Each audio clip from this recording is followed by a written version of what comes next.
The first time my pack tried to kill me, I was 16 years old. They said it was an accident, a training mistake. But wolves don't accidentally shove someone off a cliff during a full moon trial, and they definitely don't laugh while it happens. I remember the wind tearing past my ears as I fell, the forest rushing up to meet me, the sound of bones snapping when I hit the rocks below. I should have died that night. Any normal wolf would have. But instead, I woke up 3 days later, alive, broken, and still completely wolfless. The healers whispered over my bed while they thought I was unconscious. A miracle, they said. But the way they said it didn't sound like wonder. It sounded like disappointment, like the mountain had made a mistake by giving me back. I lay still long after they left, staring at the ceiling, listening to the forest outside. There was a weight in my chest I hadn't felt before, low, quiet, like a stone settled deep beneath my ribs. It didn't feel like a wolf. It felt like something older, something that had been sleeping for a very long time, and had been disturbed by the fall. It didn't wake up that night. It only stirred, shifted slightly, then went still again, like it was waiting for the right moment. I pushed it aside and focused on surviving. My name is Veyra Nightborn, and for 22 years, my pack treated me like a disease that refused to die. The Ironclaw pack lived deep inside the northern forests. Cold land, old land, the kind of place where the trees grow so tall they swallow the moonlight whole. Our territory was powerful, respected, feared by neighboring packs for generations. But inside our borders, strength was the only currency that mattered. Weak wolves didn't survive long, and wolves without wolves didn't belong at all. That meant I didn't belong. I knew it the moment I turned 13, and the shift never came. Every young wolf shifts before their 15th winter, except me. At first, the elders said my wolf was late, then sleeping. By the time I turned 16 and fell off that cliff, they stopped pretending. Wolfless, the worst insult a shifter could receive. It meant broken blood, defective spirit, a creature that looked like a wolf but wasn't one.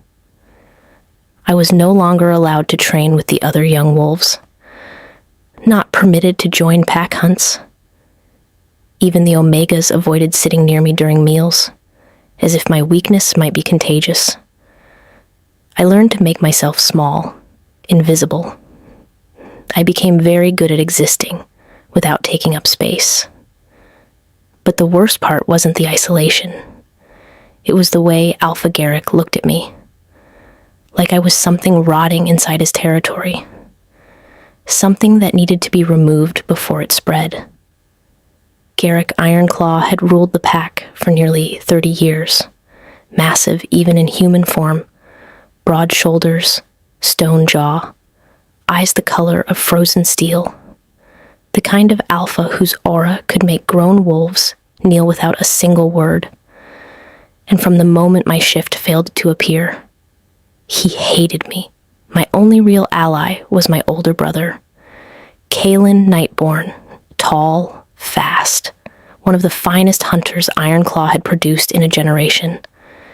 If the pack retained any warmth toward me at all, it existed only because of him. Veyra protected me whenever he could, stepped between me and the crueler wolves.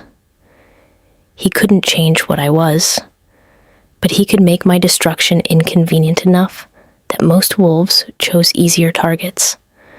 For 6 years after the cliff, that was enough. 6 years of existing in the margins. But problems in the Ironclaw pack don't disappear. They accumulate, and eventually they come due. If you enjoy dark stories like this one, take a second to like the video and subscribe to Noctaria Tales. It It really helps the channel grow. And it tells me you want more stories about the ones they called broken, finally showing the world what they were made of. Now, let me tell you about the night everything came due. The night everything changed began like any other full moon gathering. The ancient stone circle had stood for centuries. Its stones were older than the pack's name, older than the territory lines. Cold black rock, worn smooth on the inside, faces from generations of wolves pressing against it during the turning of each season. Tonight the frost had come early. It sat on the stones like a second skin. The torchlight made it shimmer. Hundreds of wolves filled the clearing around it. Torches burned in iron brackets along the perimeter. The air smelled of pine, smoke, frost, and something charged, something electric, like the forest itself knew a breaking point had arrived. I stood at the very edge of the crowd, far enough that no one had to worry about touching the wolfless girl, close enough that disappearing would look like cowardice. Kalen stood beside me. His jaw was tight, his wolf restless in a way I could feel without touching him. That strange weight beneath my ribs had been pressing upward all day, like something trying to surface from deep water. The drums began, low, steady. The crowd shifted as Alpha Garrick stepped into the center of the stone circle. Instant silence. Even the wind pulled back from the torches. Garrick's aura spread outward like cold fog. His voice carried easily through the night, low, controlled. The voice of a man who had never needed to shout. Tonight, we deal with a weakness that has lived inside this pack for too long. My stomach tightened. Garrick's gaze moved slowly across the crowd, and then it landed directly on me. The moment stretched long and cold. "Veyra Nightborn," he said. "Step forward." The clearing went completely silent, not shocked, simply silent, because every wolf there already knew what this was. Kalen's hand closed around my wrist. "Don't." His voice was barely a sound. I looked at him. His face had gone hard in the way it only did when he was genuinely afraid. Not for himself, for me. "If I refuse, he'll drag me there," I said quietly. "That's worse." I gently pulled my arm free, then stepped forward, one slow step at a time, every eye in the pack tracking me, judging, waiting. I kept my spine straight, my chin level. 6 years of practice had taught me how to walk through a crowd that wanted to see me break. You do it by looking like breaking is not a language you speak. Garrick looked down at me from the center of the circle, his expression almost calm, the way a man looks when he is doing something he has long since made peace with. 22 years, he said. 22 years this pack has carried your existence. You have no wolf. You contribute nothing. You consume what belongs to wolves who earn it. And yet you continue to carry the Ironclaw name. His eyes didn't leave mine. That ends tonight. Kalen stepped forward from the crowd. She is still pack. Garrick's gaze moved to him, cold. "Sit down, Kalen." Kalen didn't move. "That is my sister standing there." Garrick let a silence stretch between them. Then quietly, "Yes. And that is the only reason she has breathed Ironclaw air 6 years longer than she should have." The clearing went absolutely still. Garrick raised his voice for the entire pack.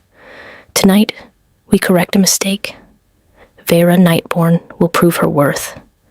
He let the pause breathe. "With a trial." The word landed like a war drum. Everyone knew what it meant inside Ironclaw territory. A fight. And every wolf in that clearing already knew what the outcome of a fight involving someone without a wolf was supposed to be. Garrick raised one hand, and from the edge of the clearing, 3 massive wolves stepped into the torchlight, all warriors, all fully shifted, all looking at me with the calm of wolves who expected this to be brief. My blood ran cold. If you survive until the last wolf falls, Garrick's eyes held mine without mercy. You live. 3 warriors, 3 fully shifted wolves, against 1 girl with no wolf and nothing but 6 years of quiet survival. The pack didn't gasp. They didn't object. They watched with the comfortable stillness of wolves who had already decided the outcome. The first wolf stepped into the circle, a massive gray male with scarred shoulders and yellow eyes, Dren, one of Garrick's preferred enforcers. He had broken my ribs during training once and stood over me while I struggled to breathe. "Try not to die too quickly," he said, voice low. It would bore the crowd. The second wolf padded forward to his left. Cora, dark, fast, a hunter already working, circling slowly to my right. The third was the largest, Torin, nearly the mass of a small bear in his shifted form. He came forward, unhurried, certain. He simply looked at me, the way a stone wall looks at something trying to pass through it. Kaylin's voice exploded from the crowd. "This is murder, and every wolf here knows it." Garrick didn't turn. "Begin." They moved at the same instant. Dren launched first. His body slammed into me before I could fully react. Pain cracked through my ribs and the ground rushed up hard. The crowd roared. I rolled. Cora's jaws snapped shut on empty air where my throat had been a heartbeat before. I scrambled upright, heart hammering. I had trained alongside warriors my whole life. Even without a wolf, Kaylin had insisted I learn to move, to fall correctly, to take hits and keep breathing. But training had rules and stopping points. This was execution dressed as ceremony. Torin caught me mid-pivot. His sheer weight carried us both into the standing stones. The world compressed. His paw came down on my shoulder before I could recover. Claws found skin. Hot blood spread across the cold stone. Torin leaned forward until his breath was on my face. "You should have stayed dead after the cliff," he said. His jaws opened and moved for my throat. Something inside me broke, not fear, not pain. Something older than either. The world slowed, all at once, like someone had pressed their thumb against time. Torin's jaws were still descending, but now I could see every detail. The tension in his neck, the pulse in the vein along his jaw, the exact angle of his weight and the moment it would commit. And for the first time in my 22 years of life, I heard a voice inside my head that was not my own, low, ancient, hungry in a way that had nothing to do with food. Finally, it wasn't a wolf. I had spent my whole life listening for a wolf and learning the particular shape of that silence. This was something that had been waiting far longer than I had been alive. Something buried in a part of me I hadn't known existed. Torin's teeth closed around my shoulder. Pain ripped through me. The crowd cheered, but the voice only laughed. Let me out. Heat moved through my chest, slow, then consuming. Like someone had poured molten silver directly into my blood. Torin suddenly froze. His jaws released my shoulder. His ears went flat. Confusion crossed his wolfish face. The heat intensified. My bones shifted, not breaking, changing. Cora backed away 3 steps. Dren stopped completely. Torin recovered and lunged for my throat a second time. But this time, my body moved before I told it to. My hand shot forward and caught him by the throat. The clearing fell silent. Torin weighed 300 pounds. He was a fully shifted warrior, yet my arm held him suspended above the stone. His legs kicked, his claws scraped across my skin, but he couldn't move. Shock rippled through the crowd. My hand tightened. Inside my chest, the voice purred, "Yes, feed." Cold pressure built in my palm. Then Torin's body jerked violently. His eyes went wide. Something invisible tore from his chest. A surge of dark silver light moved up my arm and straight into my heart. Torin collapsed the instant I released him. The clearing erupted. "He's dead." No wolf did that. I looked down at my hands. Black veins had spread across my skin, glowing faintly silver at the edges. My reflection in the polished stone showed eyes that were no longer the color I had been born with. Darker, deeper, like looking into a sky with no stars and finding something looking back. The voice inside me spoke again. "You see now?" Cora attacked from desperation. She leapt straight for my throat. I simply raised my hand. When her claws reached my chest, the energy erupted between us, a burst of shadow and silver fire. Cora froze midair, then dropped at my feet without a sound. 2 warriors, dead, without shifting, without claws or fangs, just gone. Dren backed away slowly, his tail tucked against his body.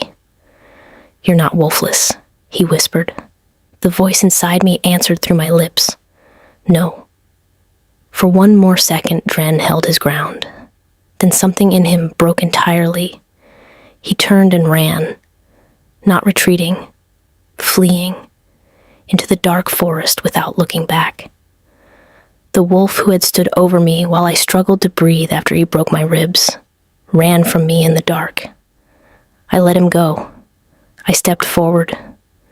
Every wolf near the circle retreated, fear spreading through the pack the way fire moves through dry grass, because now they could feel it, the pressure in the air, the ancient hunger that had no wolf shape, something that did not fit inside their understanding of the world. Garrick stepped into the circle. For the first time tonight, he was paying attention. His steel-colored eyes moved across the bodies, then locked onto me. "You're not a wolf," he said. The voice inside my chest purred, "Tell him." I lifted my gaze to meet Garrick's eyes, and for the first time in 22 years, I did not look away first. "No," I said quietly. "I'm not." The forest wind shifted. Torches flickered violently, and for the first time in 30 years of absolute rule, Alpha Garrick Ironclaw took a slow step backward, because he could feel it now. The hunger. The ancient thing waking up inside the girl his pack had called an embarrassment. And somewhere deep inside my chest, the creature breathed its own name into my blood. Abyss. No one moved. Not a single wolf dared breathe too loudly. 2 Ironclaw warriors lay dead at my feet. The forest had gone absolutely quiet. All eyes moved to Alpha Garrick. Because if any wolf alive had enough power to stop what I had become, and it was supposed to be him. Garrick spread his aura across the clearing, a crushing wave of alpha dominance. Wolves near the front of the crowd dropped to their knees. Others pressed their foreheads to the dirt.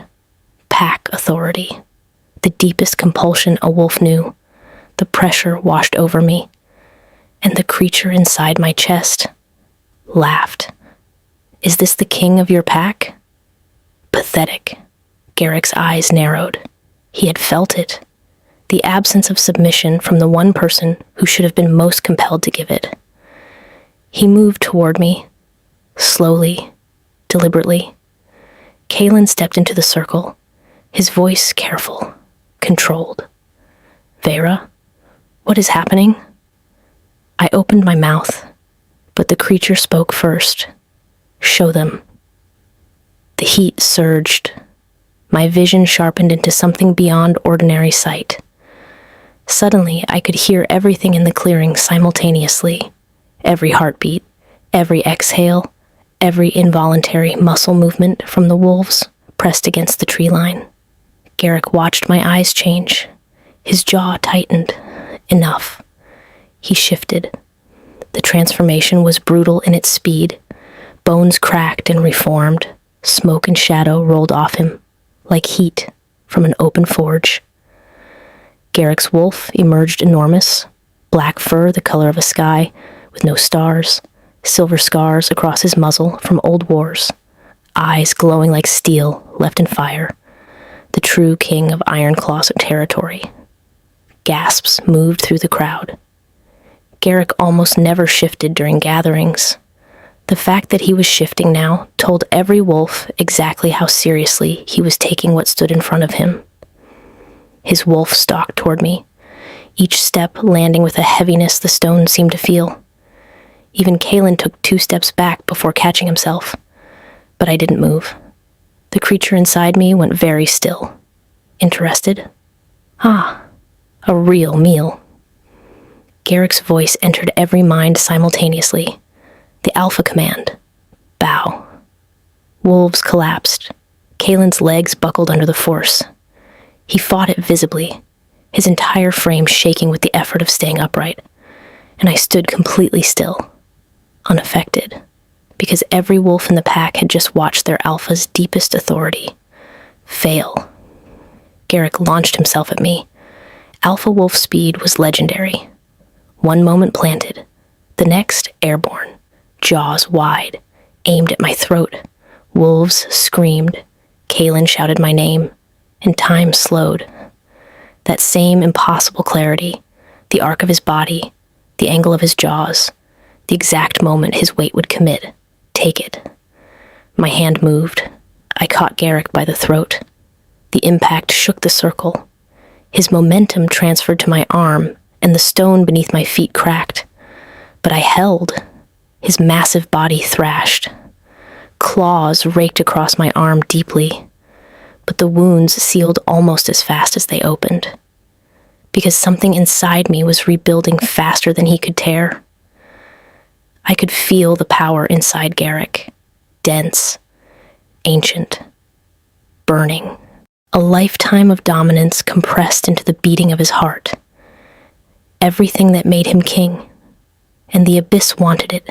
Feed, dark veins spread across my skin. Black light built along my fingers. Garrick felt it. His thrashing became desperate. The pull was there now, dragging something out of him that had never been drawn out before. He made a sound I had never heard from an alpha in my life. Fear. Veyra. Kaelin's voice from the edge of the circle. Barely a sound. Stop, please. I heard him, and for one real, honest moment, I wanted to. I wanted to drop Garrick and step back. I wanted to be the girl Kaelin had protected for 6 years. But the creature inside me had been sealed away for 22 years. Starving. Waiting. And the alpha in my hand had spent 2 decades trying to destroy the girl who carried it. The energy erupted. Dark silver light tore from Garrick's chest. The clearing shook. Several torches went out. Power flooded into me like a river breaking a dam. Hot, ancient, overwhelming. And then I lost time. Not much, but enough. One moment I was holding Garrick. The next I was standing in the clearing, and I didn't know how long I had been standing there. The creature inside me was breathing heavily, satisfied in a way that frightened me more than any pain had, because I hadn't been present for all of it. Whatever it had done in those few seconds between then and now. I didn't have the memory of it. That terrified me more than the power itself. When my vision came back fully, Garrick's body lay at my feet, the massive wolf on the stone without a sound, completely still. The king of Ironclaw territory was gone. For a long moment, no one breathed. The clearing looked frozen in time. Hundreds of wolves staring at the same impossible sight. Alpha Garrick, Ironclaw, lying lifeless at the feet of the girl he had tried to execute. A single whisper broke the quiet. She killed the alpha. Kaelin stepped forward slowly, his face the color of ash. Veyra. He said my name like he was trying to recognize someone in a face he suddenly wasn't sure he knew. "What did you do?" I looked down at my hands, dark veins spreading further now, thin lines of black light moving beneath my skin with every pulse. Not from weakness, from the power still moving through me, from trying to hold something enormous inside a shape, not sure it was designed to contain it. The creature inside my chest shifted, content, but not sated. The wolves began backing away from the circle, one step at a time, as if distance might make them safer. But not everyone retreated. 6 warriors pushed through the crowd, elite hunters, all loyal to Garrick. Their leader stepped into the torchlight, Beta Roven, Garrick's second, tall, carved from the same cold stone as the territory he served. His wolf eyes burned. "You murdered our alpha." He said it evenly, like a door closing. Pack law is absolute on this. Anyone who kills an alpha without formal challenge dies. Several wolves nodded nervously, because Roven was right. I had not issued a formal challenge. Garrick had not accepted one. Even Kaelin looked conflicted. "She was defending herself," he said carefully. "Pack law doesn't have a defense clause for this." The creature inside my chest found the debate faintly ridiculous. "Law? You devoured their king. Laws are for creatures that haven't yet understood what they are." Roven looked at his warriors. They shifted. 6 massive wolves stepped into the circle, teeth bared, eyes cold with duty. Killer. They came all at once. The first wolf lunged high. I caught his muzzle and twisted. Bone snapped. He dropped. The second hit me from behind. The energy erupted. A burst of shadow and silver light threw him backward. He didn't move again. The clearing erupted in noise. "She's killing them all." What is she? The third? The fourth? The fifth? Each one ended the moment contact was made. I could feel their power, like embers burning inside their chests. Small compared to Garrick's fire, but every ember fed the thing inside me. Roven was the last one standing. For the first time since stepping into the circle, something behind his eyes was asking a question. His training had never prepared him to ask. "You're not a shifter," he growled. "No. What are you?" "Something older." He attacked anyway. The moment his claws found my chest, the hunger exploded outward. A massive wave of dark energy erupted in every direction. Every torch in the clearing went out simultaneously. And then the abyss wolf appeared behind me. Enormous. Its body built from living shadow. Silver fire tracing the outline of muscles the size of fallen trees. Its eyes burning like cold stars. It made no sound, but every wolf in the clearing felt it. A pressure that entered through bone rather than air. The wolves screamed. "What is standing behind her?" Kaelin's voice, barely his own. "Veyra, what is that?" I turned slightly and saw its reflection in the polished stone. A wolf, but not a wolf. Something that had existed before wolves had names. The creature inside my chest spoke with quiet pride. Our true form. Roven turned to run. The abyss wolf moved, its jaws closed, and then Roven was simply gone. Not dead on the stone. Absent. Devoured so completely, the night didn't register the space he had occupied. The abyss wolf faded slowly, pulling back into the darkness behind my ribs, like a tide going home. I turned to face what remained of the Ironclaw pack. Hundreds of wolves, terrified, beginning to kneel. Not from Alpha Command, not from pack law, from the recognition that lives in the body before the mind catches up. Predator hierarchy, the oldest law there is. Kaelin stood very still at the edge of the circle, his voice barely audible. "You're not my sister anymore." The words landed somewhere deep, and the creature inside me didn't care. But I did. I did. I stood in the center of the stone circle and let that sentence move through me. You're not my sister anymore. The creature inside my chest dismissed it immediately. It had no interest in the relationships of the girl whose body it shared. It was still humming with Garrick's power, still aware of every heartbeat in the clearing, the way a fire is aware of available wood. A whole pack to feed on, it whispered. Think of how strong we would become. But I pushed back. For the first time since the power had emerged, I pushed back against the voice and felt it pause, surprised. I turned to face Kalen. He was standing with his fists at his sides, his wolf close to the surface, protective even now. His eyes searched mine, looking for the person he'd grown up with. Say something, he said. Tell me you're still in there. I'm here, I said, my own voice, not the creature's resonance, mine. He exhaled, and then something shifted in his face. Grief and relief and fear and love all arriving at once, and not knowing which one to be first. I don't understand what you are, he said. I don't either. Are you going to hurt them? He glanced toward the pack, the ones who never touched you. I looked at the wolves pressed against the tree line. There were wolves there who had never laid a hand on me, pack members who had avoided me, yes. But there were also young wolves who had been children when I'd survived the cliff. Omegas who had kept their heads down for the same reasons I had.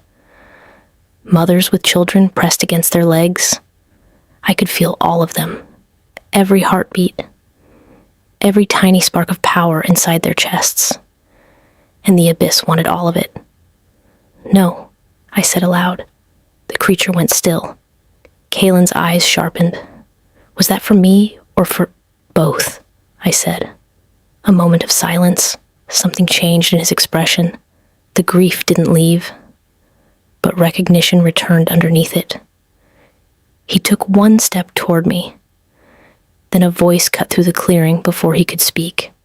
Cold, measured, carrying the weight of someone accustomed to being heard. Enough grief. We're about to be overrun. Commander Lyessa stepped out of the crowd. Rovin's sister, Ironclaw's war captain, tall and lean, carrying herself with the posture of someone who had never confused composure for passivity. She didn't waste motion. She didn't waste words. Her eyes moved across the bodies in the circle, then settled on me, calculating. You killed the Alpha, she said, and my brother. Yes. The word fell between us without apology. Lyessa said nothing for exactly 3 seconds. Her jaw was set. Her right hand closed slowly into a fist at her side, then opened again. That was all. 3 seconds and a fist. The entirety of what she allowed herself for Rovin's death, while the pack still needed her standing. I respected that more than I could say. I don't know what you are, she said, but right now that conversation is a luxury we don't have. She turned toward the forest. The horns had been sounding for several minutes, low and heavy, and rolling through the mountains from multiple directions.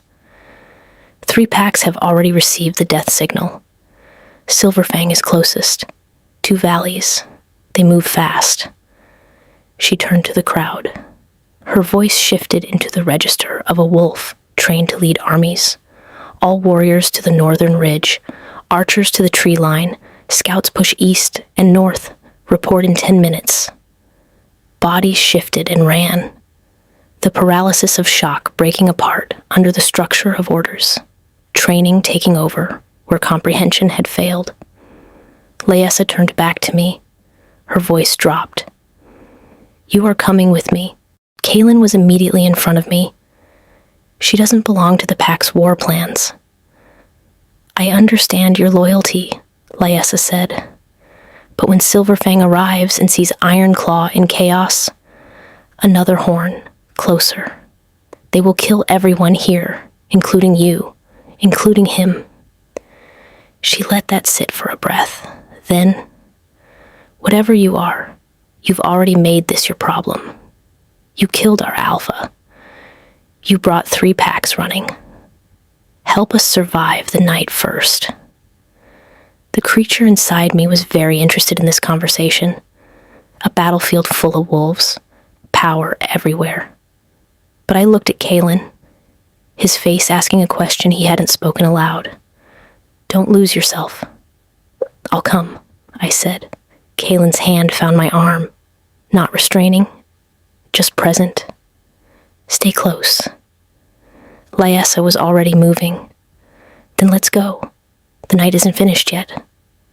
The northern ridge jutted from the forest, like the jaw of something buried. From its edge, you could see 3 valleys.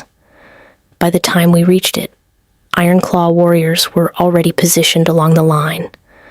Some had shifted. Others crouched in human form with bows and weapons, every face carrying the same expression, the particular tension of people who know a fight is coming and have stopped being able to prevent it. A scout reached us before we'd fully taken in the scene. Young wolf. Fast. Silverfang is crossing the eastern ridge now. 40, maybe 50 warriors. Their alpha is leading from the front. Battle line. They came ready. Lyessa absorbed this without expression. We don't have enough strength, she said quietly. Not without Garrick. Not with half the pack still in shock. She looked at me, at the black veins still faintly visible along my forearms. Unless whatever killed 2 alphas tonight is willing to make an appearance. The creature inside me purred. Oh, I'm very willing. But I was still the one in control. I had tested that in the clearing when I'd pushed the voice back. It had obeyed. Not willingly, but it had obeyed, which meant that whatever I was still the thing driving it, not the other way around. Kalen's voice still in my ear. Don't lose yourself. They don't need to see me fight, I said. They need to understand that this territory has a cost they haven't calculated. There's a difference between a show of strength and a show of what strength costs you. Lyessa looked at me carefully. Then show them enough to make that calculation impossible to avoid. I stepped to the edge of the ridge. The wind came up the slope and hit me full in the face. Cold. Clean. I closed my eyes for one breath. Let the creature come close to the surface, not free, but present enough that its weight would be legible to wolf senses trained to read power. When I opened my eyes, the abyss wolf was half visible behind me. Not fully manifested. Just present enough that its outline could be seen. An enormous shape made of shadow. Silver fire tracing the edges. Eyes like cold stars. The reaction from the Silverfang formation was immediate. The advance line stopped. Several wolves shifted involuntarily back. The howls building in their throats died unvoiced. Because wolf instincts are very old, and very old instincts know what it feels like to be at the bottom of a food chain they didn't know existed. The Silverfang Alpha pushed through his formation to the front. White fur, enormous, moving with the ease of something carved from a mountain and taught to walk. He looked at the ridge, at the shadow behind me, at the black veins on my arms, and then he did something I hadn't expected. He shifted to human form, stood on the slope below as a man, hands open. I'll speak with the one who killed Garrick Ironclaw, he called up. Without weapons, without challenge. My name is Kalen Varric, Alpha of Silverfang, and I think we may have something to discuss. Lyessa glanced at me. The creature made a sound. He's interesting. Be careful of interesting prey. What kind of something? I called back. Kalen Varric looked up at me with eyes that held something I hadn't seen in any of the wolves tonight. Not fear, not rage, Curiosity. The kind that keeps both our packs alive through winter, he said. And then he smiled. Not a predator's smile, a diplomat's. I've been waiting a long time to meet whatever killed Garrick Ironclaw. I just didn't expect it to be a girl standing on a cliff in the dark. The creature inside me laughed. So did I. Kalen Varric came up the ridge alone. He moved with the ease of someone who had made peace with the possibility of dying in interesting ways. Not recklessness, experience. He stopped a respectful distance from me. Not close enough for challenge, not far enough for fear. He looked at me directly, not at the abyss wolf behind me, at me. That was the first thing I noticed. Most wolves who approached me tonight had done it with their attention split. One eye on me, one eye on the thing behind me, managing the threat rather than engaging the person. Kalen did not do that. He looked at me the way you look at someone you've been trying to find for a very long time. Recognition. Not of my face, of what I carried. You're young, he said. You're alive, I replied. A faint acknowledgement in his expression. Garrick tried to execute you tonight. He did. And instead, he executed himself. He studied me for a moment. I knew Garrick for 20 years.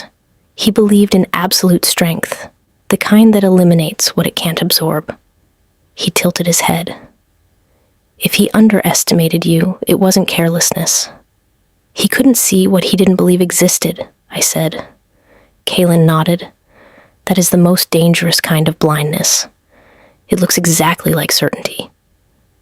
What is it? He asked, not afraid. Genuinely asking. Something old, I said.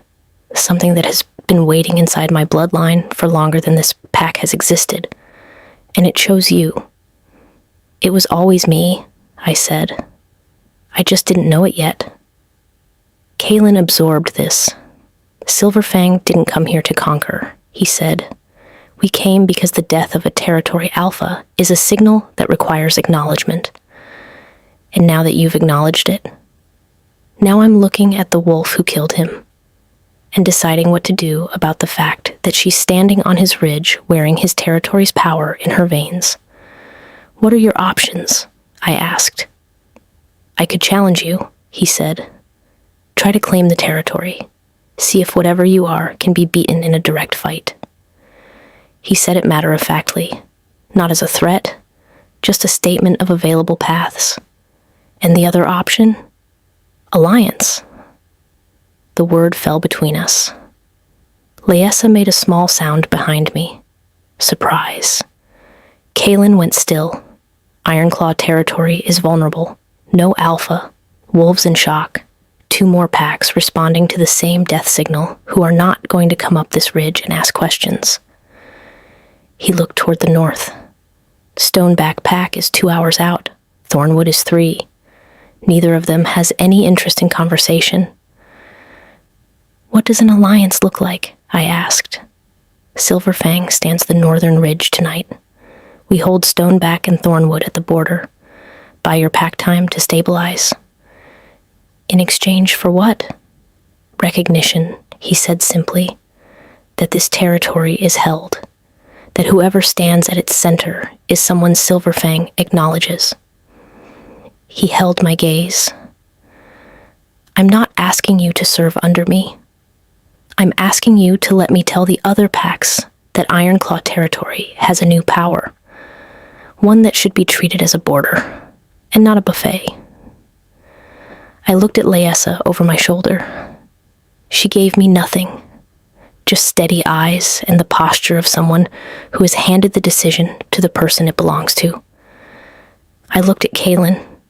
He met my gaze. His wolf had settled. He trusted me, even now, even standing in the dark next to something he didn't have a name for wearing the face of his sister. He trusted me. One condition, I said. The alliance is public. Both packs know. I don't want wolves wondering if there's something hidden in it. Some alphas would call that a vulnerability, he said. Some alphas spent 30 years building cruelty into their pack law and still got devoured on their own stone circle, I said. A pause. Then Kalen Varric inclined his head. Not a bow. Not submission. Recognition. Tomorrow, he said. Borderstone, sunrise. He turned and walked back down the ridge. I watched him go. The creature watched him go. And for the first time all night, neither of us was entirely sure what the other was thinking. The rest of the night moved quickly. Not easily. Nothing about any of it was easy. But it moved. Kalen kept his word. Silver Fang warriors spread across the northern ridge. Stone Backpack arrived 2 hours later, tested the line twice. The third time, Silver Fang pushed back hard. Stoneback withdrew. Thornwood arrived before dawn. Their alpha was young and hungry for territory. He pushed. Silver Fang held. When he asked what power had ended, Garrick Ironclaw. The story that came back was enough. He left before the sun came up.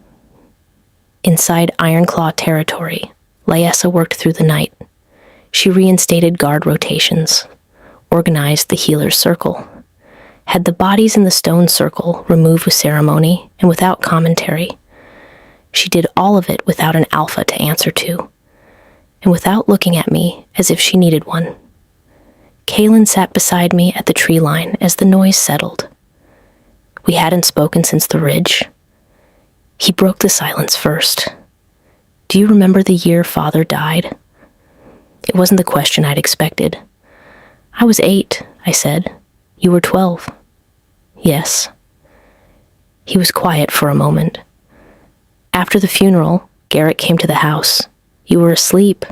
He sat with me in the kitchen and told me that Father's bloodline was finished, that you would never shift, that he had already decided you would be removed from the pack register when you turned 16.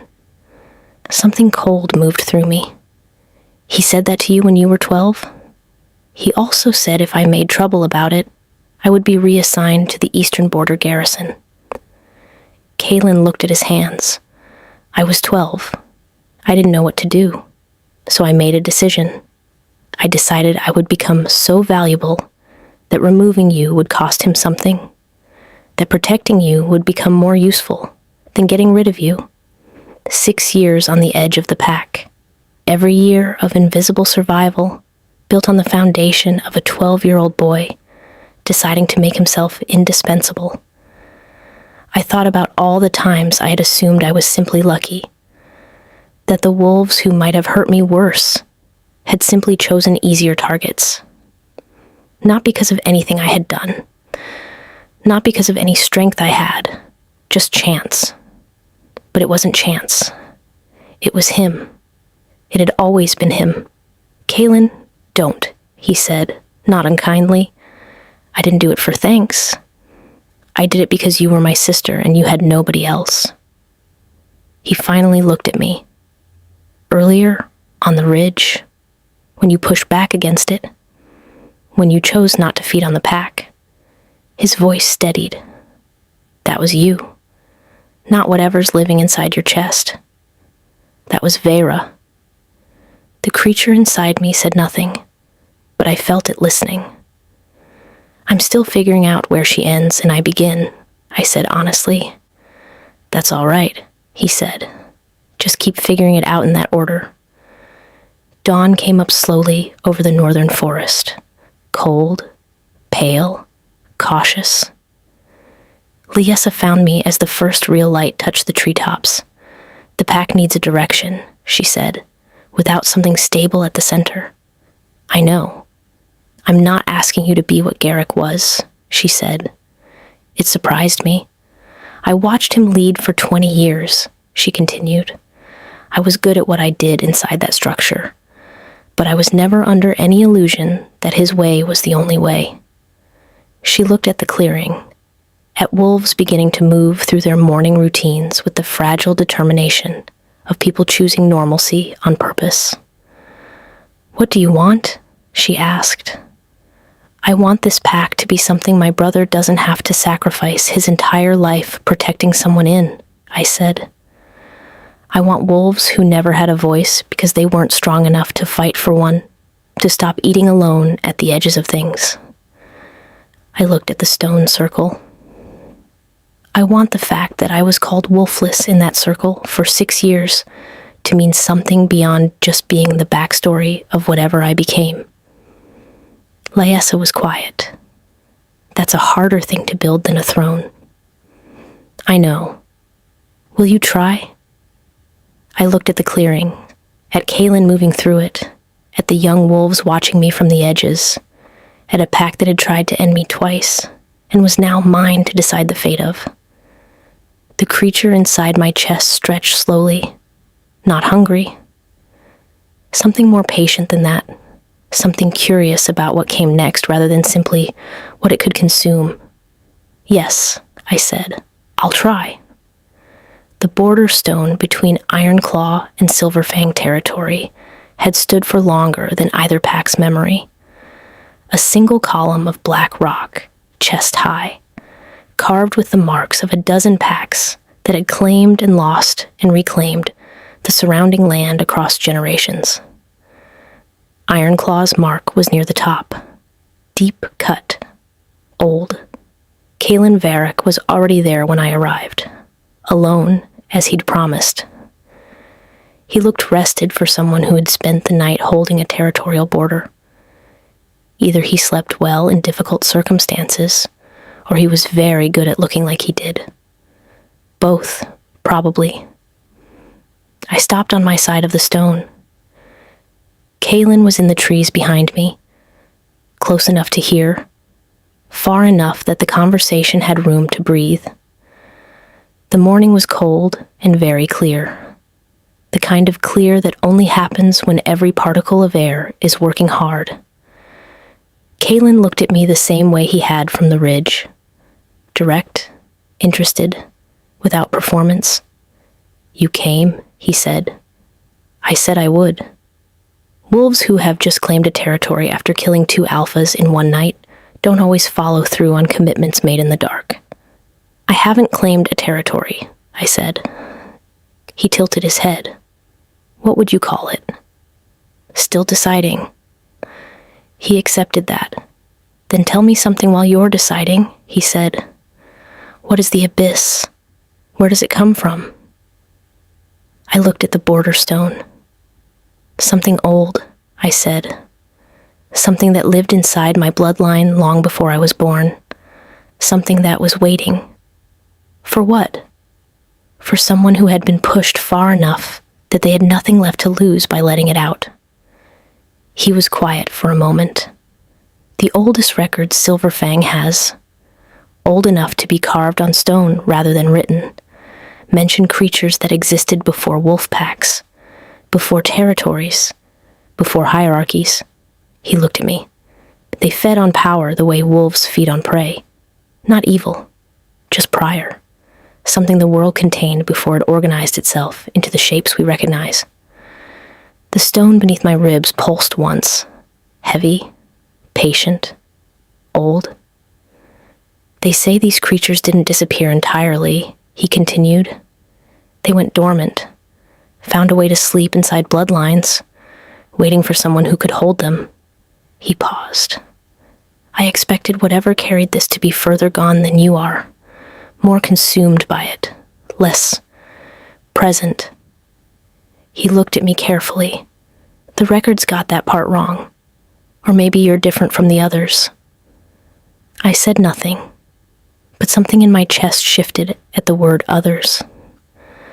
I've been watching Ironclaw territory for 3 years, he said, because Garrick was exactly the kind of alpha who would have something like you inside his pack and call it a defect instead of a discovery. He nearly succeeded, I said. Yes, he nearly did. A silence. The other packs will hear about last night, he said. By tomorrow, the story will have traveled to every pack within a week's run. Packs you've never heard of will know your name. And they'll come, I said. Some will. The ones who want what you have. The ones afraid of it. The ones who simply want to say they stood in front of it and survived. And Silverfang? Kaelin looked at the border stone between us. Silverfang would very much like to be standing next to you when the season ends, rather than across from you. What does the Alliance cost you? I asked. It costs Silverfang the presumption that this territory is available, he said. 20 years of strategic planning I put aside. And what does it cost me? Acknowledgement that Silverfang stood the ridge last night, that when history records who helped stabilize this territory in its most vulnerable hours, Silverfang is in that record. I looked toward the pack behind me, at Lyessa, who had held the line with nothing but competence and will, at Kaelin, who had knelt first, not because I had compelled him to, but because he had decided I was worth kneeling to. I did not want to inherit Garrick's enemies along with Garrick's territory. I did not want to be alone in a world not designed to contain something like me. The Alliance is public, I said. Both packs know. No wolves wondering if there's something hidden in it. Some alphas would call that a vulnerability, he said. Some alphas built cruelty into their pack law for 30 years and still got devoured on their own stone circle, I said. A pause. Then Kaelin Varric smiled, something more genuine than the diplomat's smile from the ridge. Sunrise Alliance, he said. Both packs witness. Agreed. He extended his hand across the border stone. I reached across and took it. Firm. Direct. No pressure. Just presence. Veyra Nightborn, he said. Whatever you are, welcome to the Northern Territory.